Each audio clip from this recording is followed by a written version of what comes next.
Commander Jack Lucky Maxwell stared out the viewport of his patrol ship, the CSS Unfortunate Timing, and contemplated the infinite vastness of space. More specifically, he contemplated how infinitely boring his patrol route was. The Terran Space Force had assigned him to monitor this particular sector of space because, and he quoted directly from his orders, "Nothing ever happens there." He'd earned his nickname Lucky through a series of increasingly improbable incidents that always seemed to work out in his favor. Like that time he'd accidentally launched himself out of an airlock without a suit and managed to get back inside before he even got frostbite. Or when he'd tripped and fallen into the ship's fusion reactor maintenance shaft, only to discover a critical fault that would have blown up half the sector. His superiors had decided that someone with his particular brand of luck needed to be kept as far away from important missions as possible. "Captain," his ship's AI announced with all the enthusiasm of a DMV worker on a Monday morning, "I'm detecting an anomalous energy signature approximately 47,000 kilometers to port." Jack straightened in his chair, suddenly alert. "Define anomalous." "Well, sir, it appears to be a spaceship, a rather damaged one, and it's not of human origin." "Computer, are you telling me we just made first contact?" "Technically, sir, humanity made first contact 6 months ago. There was a whole ceremony. You weren't invited." Jack slumped back in his chair. "Of course I wasn't." "Well, what kind of ship is it?" "Unknown classification. But based on the energy readings, they're operating on minimal power. Life support seems to be failing." This was it. This was his chance to prove himself. To show the brass that Lucky Maxwell wasn't just a walking disaster magnet.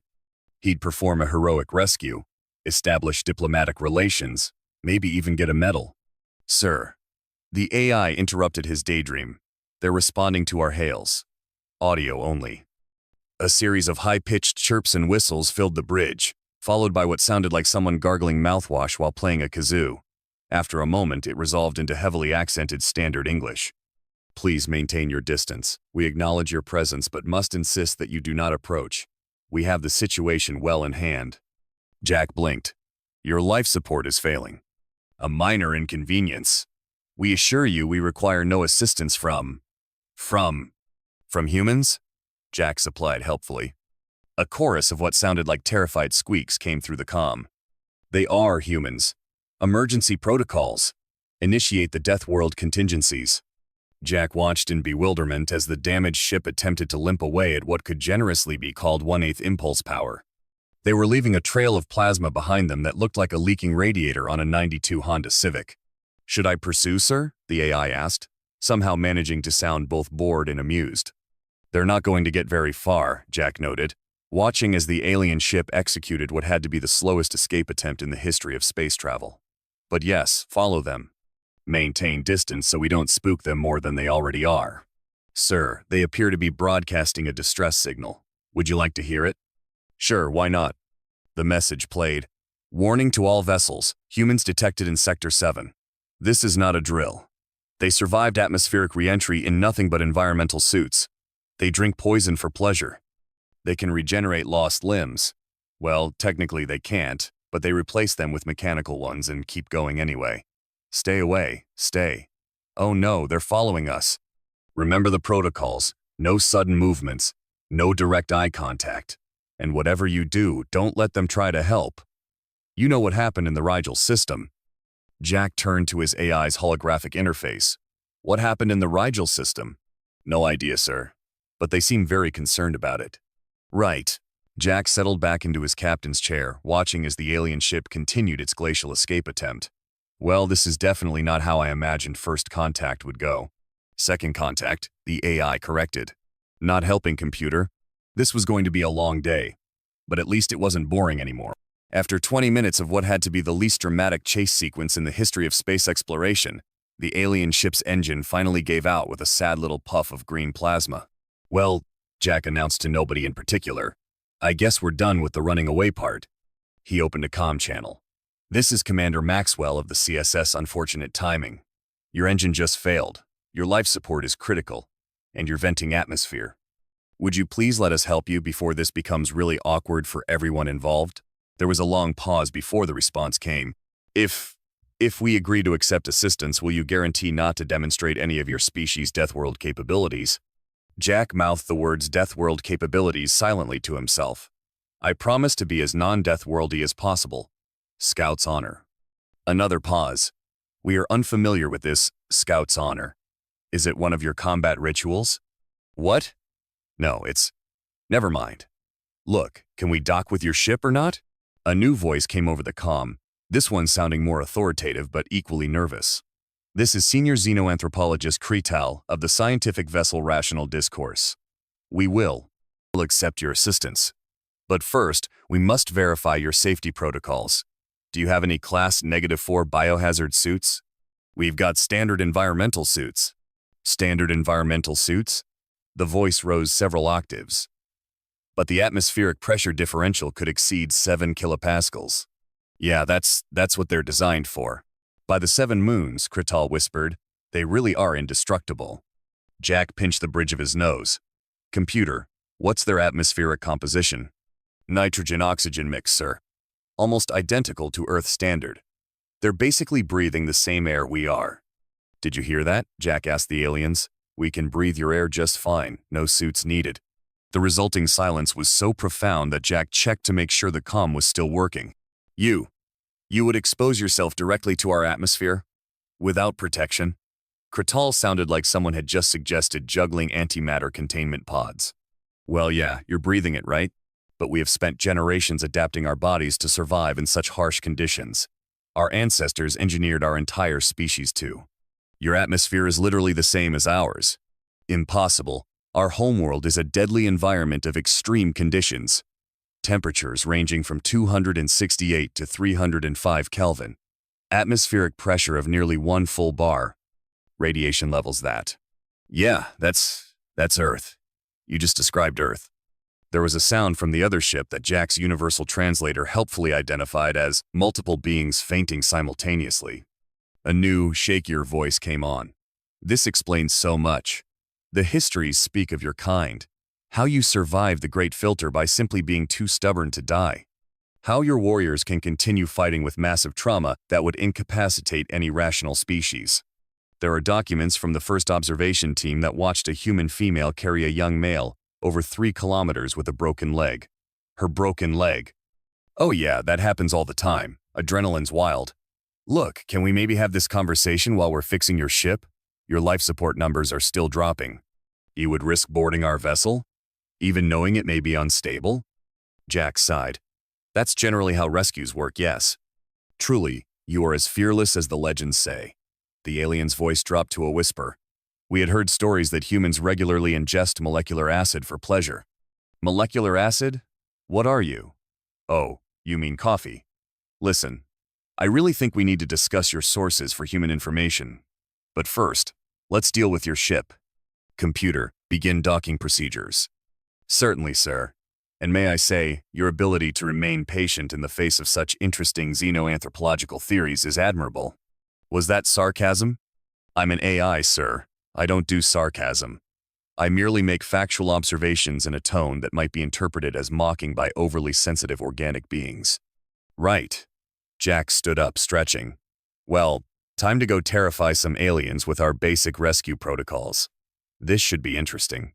As the docking clamps engaged, he could hear the aliens on the other end of the comm frantically reviewing their human encounter survival guidelines. From what he could make out, most of it seemed to involve playing dead and hoping the humans would lose interest. This was definitely not covered in his first contact training. The docking procedure went smoothly, which was honestly a bit disappointing given all the buildup. Jack had half expected the aliens to try one last desperate escape attempt, maybe jettison their cargo holds or something equally dramatic. Instead, they just sat there, presumably preparing themselves for the horror of meeting a real live human. Hey, Pete. Jack called over the ship's comm. Grab your toolkit. We've got some new friends who need help with their engine. Chief Engineer Pete Rodriguez appeared a few minutes later, carrying his beloved toolbox and humming what sounded suspiciously like, "Don't Fear the Reaper." So, Pete said as they approached the airlock, these the aliens who think we're some kind of unstoppable death machines? Yep. Should we tell them I cried watching a video of a robot dog being kicked yesterday? Let's keep that to ourselves for now. The airlock cycled, and they stepped into the alien ship. The corridor was empty. but Jack could hear whispered conversations and hurried movement behind the sealed doors. "Hello?" he called out. "We're here to help. Nobody panic." A door slid open, revealing what appeared to be a 7-foot-tall praying mantis wearing a lab coat and safety goggles. It held up a device that was probably supposed to be threatening but looked more like a bedazzled television remote. "Halt," the alien announced, voice quavering. "I am senior xenoanthropologist Cretal. Before you proceed, I must verify that you are not currently experiencing any of your species' berserker combat states." Pete raised an eyebrow. "You mean like being hangry?" "They're admitting to combat hunger," someone shrieked from behind a nearby panel. No, we're fine," Jack assured them quickly. "Totally calm, no berserker anything. We just want to help fix your ship." Cretal lowered the device slightly. "You truly mean us, no harm?" "Promise. Scout's honor." Jack paused. "Wait. No, we already established that wasn't a combat ritual. Regular honor. Pete here is just going to take a look at your engine, maybe do some repairs. He's really good at it." "Yeah," Pete chimed in. "I've got a great track record. Only blown up 2 ships this month." Jack closed his eyes. "He's joking. Pete, why would you joke about that right now?" "Sorry, boss. Inappropriate humor is my coping mechanism for stressful situations." "They cope with stress through humor," Cretal announced to the ship at large. "Fascinating. The reports were true. They really do laugh in the face of death." "I also cope through gardening," Pete offered. "Got some lovely tomatoes growing in hydroponics." This seemed to break Cretal's brain entirely. You cultivate organic matter? For sustenance? Voluntarily exposing yourself to soil bacteria and plant toxins? "Well, yeah, makes a great salad." "They consume raw plant matter," Cretal whispered into a recording device. "Confirmation of previous studies indicating humans will attempt to eat anything they can fit in their mouths." "Look," Jack interrupted, "can we maybe focus on the engine? The one that's about to fail catastrophically?" "Oh yes, of course. But I must warn you, our engine room contains several highly dangerous." Pete was already walking past them, toolbox in hand. "Don't worry, I've seen worse. This one time on Titan, I had to repair a quantum drive with nothing but duct tape and a paperclip. They can manipulate quantum forces with primitive adhesives." Jack watched as Pete disappeared down the corridor, still chatting about his garden while a procession of terrified aliens followed him at what they probably thought was a safe distance. "So," he turned back to Cretal, "while he's handling that, maybe you could tell me more about these stories you've heard about humans? I'm particularly interested in the one about the Rigel system." "Ah, yes. The incident where a human maintenance worker held a plasma breach closed with their bare hands for 17 minutes. They what now? It was heavily documented. They survived through a combination of your species' remarkable healing abilities and what the reports describe as sheer bloody-mindedness." From somewhere in the engine room, they heard Pete's voice. "Oh hey, you've got a type -7 plasma manifold. These are great for growing orchids." Is he suggesting using our engine as a gardening implement?" Cretal asked, horrified and fascinated in equal measure. "Knowing Pete? Probably." Jack shrugged. "He once turned a broken matter replicator into a hot tub." Cretal frantically scribbled more notes. "Extraordinary. The human ability to repurpose technology for recreational purposes. This confirms the hypothesis about your species' tool use being linked to your pleasure centers." "You know what?" Jack said, watching as more aliens cautiously emerged from hiding to observe Pete's repair work. "I'm starting to think there's been some serious miscommunication about humans somewhere along the line." From the engine room came the sound of Pete singing "Don't Stop Believin' while welding something, accompanied by the soft thud of several aliens fainting. Just another day in space, really. 3 hours into what Pete called Operation Make This Engine Less Explodey, the ship's proximity alert started blaring. Jack had been listening to Cretal explain how humans had gained a reputation for being able to digest anything after a cargo pilot survived 2 weeks on nothing but emergency hull sealant and spite. Unidentified vessels approaching. The Rational Discourse's AI announced in what Jack thought was an unnecessarily calm voice for the situation. Profile matches known pirate configurations. "Pirates?" Cretala's antennae went flat against their head. "Here? But this sector is supposed to be safe." "Yeah," Jack sighed. "That's why they sent me here." The comm system crackled. "Attention disabled vessel. This is Captain Varkath of the Free Enterprise Association. Prepare to be boarded and relieved of any valuable cargo. Resistance will be met with. Wait. There was a pause. Are those humans over there? Just a couple, Jack replied cheerfully. We're helping with repairs. Another pause. The rational discourse has humans on board? Willingly? More or less willingly, Jack said, glancing at a group of aliens who were still maintaining what they called a safety perimeter around Pete. Would you like to reconsider your boarding plans? Don't try to bluff us. Everyone knows humans are peaceful unless threatened. Your reputation for violence is greatly exaggerated. Pete looked up from the engine assembly he was rebuilding. Hey boss, isn't this the same pirate group that raided that colony on Proxima B? The one with all the puppies? Yeah, I think it is. There was a very long silence on the comm. What's a puppy? One of the pirates asked. Oh, they're these small earth animals. Really cute. The pirates took a bunch of them along with the colony's supplies. Jack's voice hardened slightly. We never did find out what happened to those puppies. The pirate ship's engines suddenly fired up. You know what? Captain Varkath's voice had risen an octave. I just remembered we have another raid scheduled. Somewhere else. Far from here. But sir, another pirate voice cut in. What about the rumors that humans are actually quite reasonable if you just... They took their puppies, Merkel. They're tiny defenseless earth creatures. Do you know what happened to the last pirates who made humans angry? They got talked to about their life choices? Jack blinked. Wait, is that considered a threat in pirate culture? The humans made them reconsider their entire career paths. Through conversation. They use words as weapons. The pirate captain was practically shrieking now. Half of them went back to school. Some opened small businesses. To be fair, Pete called out. Dave's Space Pirate Pizza Parlor is doing really well. Great garlic knots. They've already infiltrated our retirement plans. Full reverse. Get us out of here before they start asking about our 5-year goals. The pirate ships turned around so fast they left scorch marks on the fabric of space-time. Krital stared at Jack with a mixture of terror and awe.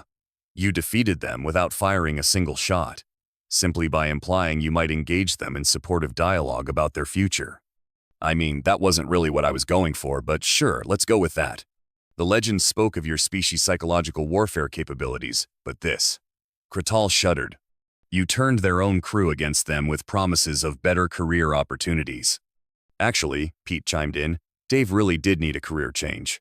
The whole space piracy thing was just him acting out because his parents wanted him to go into accounting. He's much happier now making pizza and doing their books on the side. They even convinced their enemies to achieve work. Life balance. One of the alien engineers whispered in horror. Is there no end to their powers? Jack opened his mouth to explain, then closed it again. Sometimes it was better to let people keep their illusions. Especially when those illusions involved being terrified of humans suggesting community college courses. So, he said instead, about that engine. Oh, it's fine now, Pete said, closing his toolbox. Just needed to reverse the polarity of the neutron flow and reset the quantum harmonizer. Also, I planted some basil in that empty coolant tank. Should sprout in a few days. You grew plants in our engine? Several aliens shouted in unison.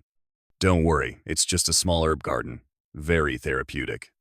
Speaking of which, has anyone here considered taking up gardening as a hobby? Great for stress relief. The sound of multiple aliens fainting echoed through the engine room again. Pete, Jack sighed. What did we say about suggesting recreational activities to already traumatized aliens? Sorry, boss, force of habit. But you have to admit, they really could use some stress relief techniques. In the distance, they could still hear the pirate ships running away at full speed, probably filing their applications to technical schools as they fled. Just another successful first contact. Second contact. Whatever. With the pirates gone and the engine repaired and partially converted into an herb garden, the mood aboard the rational discourse had shifted from blind panic to cautious curiosity. After witnessing humans fix their ship, chase off pirates with career advice, and not immediately try to demonstrate their legendary Death World capabilities, the aliens had begun to emerge from their hiding spots. So, Krital said, watching Jack eat a sandwich in what they probably thought was a respectful scientific distance, your species regularly consumes processed grain products combined with protein sources and vegetable matter? All at the same time? You mean a sandwich? Yeah, it's pretty standard lunch food. Fascinating. And you're certain the combination won't cause internal combustion? Jack paused mid-bite. Why would a sandwich cause internal combustion? Well, according to our research, Humans can consume nearly any organic matter without immediate fatal consequences. We assume this was due to some form of internal fusion reaction. We just have good digestive systems, Jack explained, and sometimes really poor judgment about what counts as food. Want to try a bite? The entire observation team gasped. You would share your sustenance? Krital's antennae quivered, but the implications of such an intimate cultural exchange. It's just a turkey sandwich. They offer us their fusion-processed nutrient compounds, one of the junior scientists whispered excitedly. Quick, document everything. Meanwhile, in the engine room, Pete had somehow convinced a group of engineers to try coffee. This was going about as well as expected. This liquid is attempting to strip my neural pathways, one of them announced, vibrating slightly. Is this the source of human power? Nah, that's just the caffeine, Pete said, taking a sip from his world's oakiest engineer mug. Wait till you try espresso. There's a stronger version? Another engineer asked, pupils dilated to different sizes. How does your species sleep? That's the neat part, we don't. At least not during finals week. Back in the mess hall, Jack was dealing with his own cultural exchange issues. No, high fives aren't a dominance ritual. It's just something we do to celebrate. But you raise your appendages in a threatening manner. It's friendly. Look, I'll demonstrate. Jack turned to Pete, who had just entered with his coffee cult following. Hey Pete, high five. The resulting slap echoed through the mess hall, followed by the now familiar sound of multiple aliens fainting. They engage in recreational combat for pleasure, one of the conscious scientists shouted, frantically taking notes. That's not, you know what? Sure. Recreational combat. Why not? Jack had given up trying to correct their misconceptions. It was easier just to roll with it at this point. But what about the ritual they call fist bump? A brave junior researcher raised their appendage. Our studies suggest it's a way of transferring kinetic energy between warriors. Pete grinned. Oh man, wait till they hear about secret handshakes. Pete, please don't teach them about secret handshakes. They're still processing the sandwich thing. Too late. Pete was already demonstrating an elaborate handshake to a group of increasingly amazed engineers, complete with explosion sound effects at the end. They can create miniature detonations with their appendages. Krital was writing so fast their datapad was smoking slightly. And they do this for amusement? It's not a real explosion, Jack tried to explain. It's just a… Boss, Pete interrupted. They want to learn about human music next. I've got my playlist ready. Pete, no. Pete, yes. The opening riffs of Sweet Home Alabama began playing through the ship's speakers. They encode sonic warfare patterns into rhythmic frequencies, someone shouted over the music. This one speaks of returning to a specific geographical location. Is it a migration call? The harmonics match their planet's resonant frequency. They're using sound to manipulate space-time. Jack watched as the aliens tried to decode Leonard Skynyrd for hidden military messages while Pete taught them air guitar. One of the engineers had already mastered the power slide. You know, he said to Krital, who was attempting to categorize different headbanging techniques by species impact resistance, I think there might be a few things your research got wrong about humans. Impossible, Krital protested. Our data clearly shows that humans are the most terrifying species in known space. Look at how you share your dangerous recreational activities so freely. You're trying to teach us your combat music. From across the room, Pete had started a conga line. The humans have initiated a synchronized movement ritual, someone screamed in delight. Quick, Maine, assure the psychic energy output. Jack sighed and took another bite of his sandwich. At least they weren't hiding in the walls anymore. Progress was progress, even if it came with a soundtrack of classic rock and the occasional thud of overwhelmed xenoanthropologists hitting the deck. 3 days after first contact, second contact, whatever, the rational discourse was ready to return to their home port. Their engine was running better than new, thanks to Pete's modifications and what he called the power of love, also known as percussive maintenance. The herbs in the coolant tank were sprouting nicely. The crew had gradually stopped fainting every time a human smiled, though they still maintained a respectful distance whenever Pete started humming Don't Stop Believin' during maintenance checks. They'd even started to embrace some human customs, though their interpretation remained interesting. Commander Maxwell, Krital called out, approaching Jack with their appendage raised. I wish to perform the ritual of high five to commemorate our successful cultural exchange. Sure, but you don't have to. Jack watched as Krital carefully consulted their notes, performed 3 ceremonial circles, and gently tapped their appendage against his hand with all the gravity of someone disarming a nuclear weapon. Do all that. Did I complete the ritual correctly? I wasn't sure about the velocity coefficient for appendage impact. You know what? Close enough. The ship's comm system crackled. Senior xenoanthropologist Kretal, we're receiving a priority message from the Galactic Council. The Council? Kretal's antennae straightened in surprise. Put them through. A holographic image appeared, showing what looked like a panel of various alien species, all trying very hard to appear dignified despite their obvious agitation. Xenoanthropologist Kretal, the central figure, announced, "We have received your reports about the humans' assistance, along with the interesting cultural annotations about their combat music and nutrient fusion rituals." "Oh no," Jack muttered. "Pete, what did you put in those reports?" Pete looked up from where he was teaching a group of engineers to play air guitar. "Just the usual. First contact protocols, engineering logs, recipes for chili." "You gave them your chili recipe?" "Well, yeah. They wanted to understand human cuisine, though I may have forgotten to mention that not all humans can handle that level of spice." The council member continued, "After reviewing your data, including the concerning documents about something called 5-alarm chili, which we assume is some form of chemical warfare." "It's really not that bad," Pete protested. "I only use 3 types of ghost peppers. We have come to a decision. Humanity will be offered a seat on the Galactic Council." Jack blinked. "Wait. What?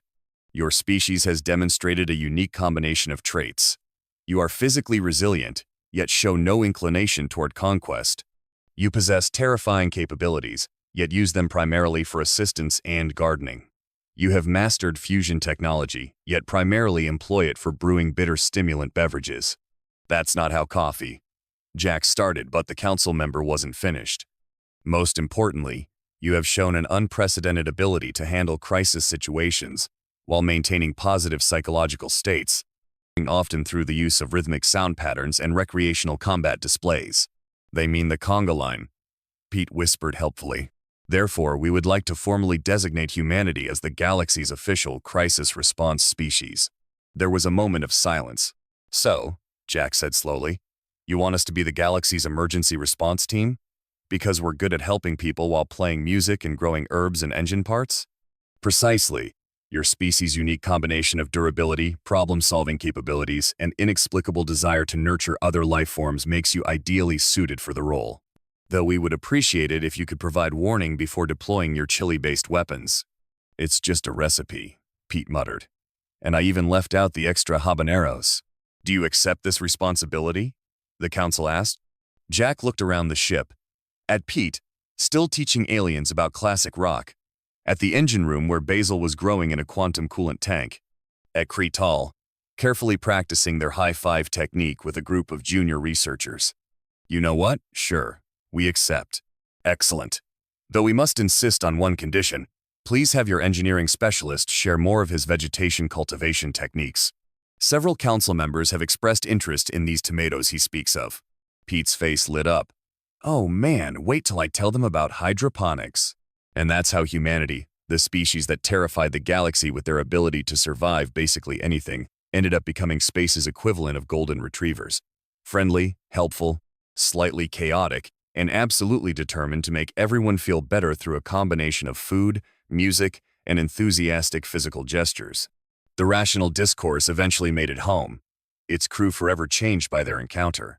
They had gone from fearing humans to still fearing humans, but in more of an, "oh no, they're gonna try to teach us another friendship ritual" way rather than a run for your lives way. As for Jack Lucky Maxwell and Pete Rodriguez, they were assigned to head up the new Human Crisis Response Division. Their first official act was to install garden boxes on every emergency response vessel in the fleet. The galaxy would never be the same, but at least it would have fresh tomatoes. "Hey boss," Pete said as they watched the rational discourse depart, "think we should tell them about dogs? Let's save something for the next crisis." After all, the galaxy wasn't ready for puppies just yet. Though Pete did start drafting plans for a combination emergency response vessel and mobile pet adoption center, just in case.